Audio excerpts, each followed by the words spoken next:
जय हिंद दोस्तों। दुनिया का सबसे ऊंचा ब्रिज चेनाब आर्च ब्रिज, जिसकी इनॉग्रेशन 6 जून 2025 पीएम मोदी द्वारा कर दी गई है। क्योंकि हम सभी जानते हैं जब 2003 में इसकी नींव रखी गई और 2004 में इसका काम चालू हुआ और लगातार काम चलने के बावजूद बीच में थोड़ी अड़चनें भी आई, जिसकी वजह से इसका काम थोड़ा धीमा हुआ। उसके बावजूद भी जो ये सपना था पूरे ही इंडिया का, ये पूरा हो जाए, इससे बहुत सारी जो परेशानियाँ थी वे मिटेंगी। जैसे कि कश्मीर वगैरह में भाई पर्यटन स्थल बढ़ेगा और जब ज़्यादा से ज़्यादा कश्मीर के लोगों को भाई वहाँ पर अपना रोजगार प्राप्त होगा। इस ब्रिज से पहले चाइना के पास इसका खिताब था कि उनके पास जो था भाई दुनिया का सबसे ऊंचा आर्च ब्रिज मौजूद था, लेकिन अब इस समय इंडिया के पास है। और इसकी जो महत्वपूर्ण बात यह है कि अब ये जो हम पहले वैष्णो देवी वगैरह अमरनाथ की यात्रा वगैरह करते थे तो वो थोड़ा घुमाव हो जाता है, लेकिन अब क्या करेगा, इस ब्रिज के होने के कारण ही जो वंदे भारत जो ट्रेन है अब सीधे ही कटरा से श्रीनगर तक पहुंच पाएगी और इसके कारण ही भारत की अर्थव्यवस्था वगैरह भी बढ़ेगी। और जब सबसे पहले इसकी कुछ विशेषताओं की बात करेंगे, जैसे कि इसकी ऊंचाई जो है 359 मीटर ऊंची है, जो कि अगर आप आईफिल टावर को इसके साइड में खड़ा करें उससे तकरीबन 35 मीटर ऊंचा है। और जो अगर 10 मंजिले की इमारत आप बनाओगे तो लगभग उसके बराबर है। और अगर कुतुब मीनार अगर आपने देखा होगा जरूर, तो अगर वो देखो कितना ऊंचा लगता है देखने में, उससे भी तकरीबन 5 गुना ऊंचा ये बना है, जो कि इस समय मौजूद है इंडिया के जम्मू कश्मीर के रियासी जिले में, जो चेनाब रिवर के ऊपर बनाया गया है, जो कि 17 पिलर के साथ खड़ा हुआ है। और इसकी अगर इनॉग्रेशन की बात करें तो 6 जून 2025 पीएम मोदी द्वारा की गई है, जो कि कल ही के दिन की गई थी। आपको पता होगा जो ये जो प्रोजेक्ट है इसकी नींव 2003 में रखी गई थी और इसका काम 2004 में चालू कर दिया गया था। 2021 तक आते आते इसकी आर्च का काम हो गया था और 2022 को ये पूर्ण तरीके से बनकर तैयार हो गया था।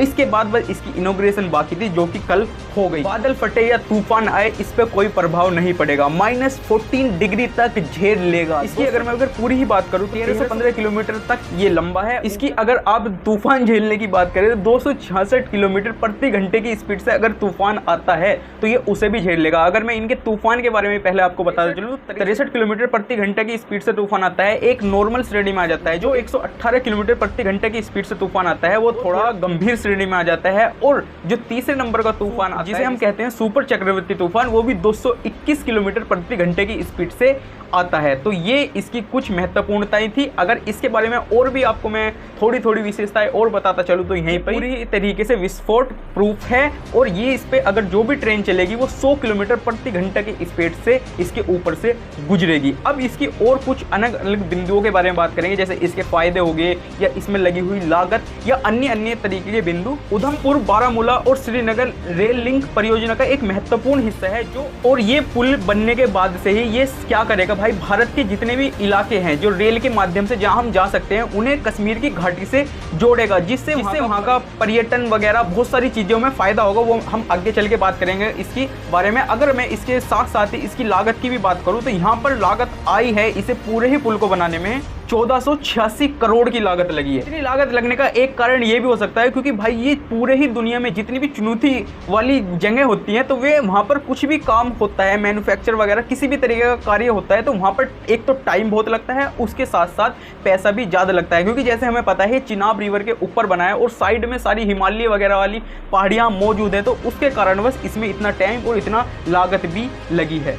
इस पूरे ही पुल को बनाने में भारतीय गवर्नमेंट का तो हाथ है, लेकिन उसके साथ साथ कुछ ऑर्गेनाइजेशन ऐसी हैं जिनके द्वारा ये काम संपन्न हुआ। सबसे पहली जो ऑर्गेनाइजेशन आती है इसमें DRDO का नाम आपने सुना होगा, तो वो भी इसमें शामिल थी। कोंकण रेलवे कॉर्पोरेशन ये भी शामिल थी इसमें। और नेक्स्ट जो नंबर 3 पे आती है इसमें भाई अफकॉन्स इंफ्रास्ट्रक्चर लिमिटेड। ये तीनों ही जो ऑर्गेनाइजेशन थी इनके मिलने के बाद ही ये पूरा जो वर्क था ये कंप्लीट हो पाया है। अब इसके हम कुछ फायदों के बारे में बात करें, इससे भारत और जम्मू कश्मीर को क्या फायदा मिलेगा या हमें इससे क्या फायदा होगा, क्योंकि इतना पैसा अगर हम किसी चीज पर खर्च कर रहे हैं तो उसके कुछ फायदे होंगे। देखो इसमें फायदे की अगर बात करूं तो वहाँ के जो परिजन हैं, लोकल लोग हैं, स्थानीय लोग हैं, उन्हें तो फायदा मिलेगा ही। साथ में जो हमारी सेनाएं हैं उन्हें भी बहुत फायदा मिलेगा, खासकर LOC लद्दाख जैसे इलाकों में जाने के लिए। आप देखो तो LOC पे हर बीते दिन आप देखते रहते हो कि पाकिस्तान से कुछ ना कुछ गड़बड़ होती रहती है। तो ये क्या करेगा, सेनाओं को वहां पर किसी भी तरीके की चीजें पहुंचाना हो, चाहे हथियार से लेकर किसी, मतलब आप किसी भी तरीके से मान सकते हो, उस तरह किसी भी तरीके की चीजें पहुंचाना हो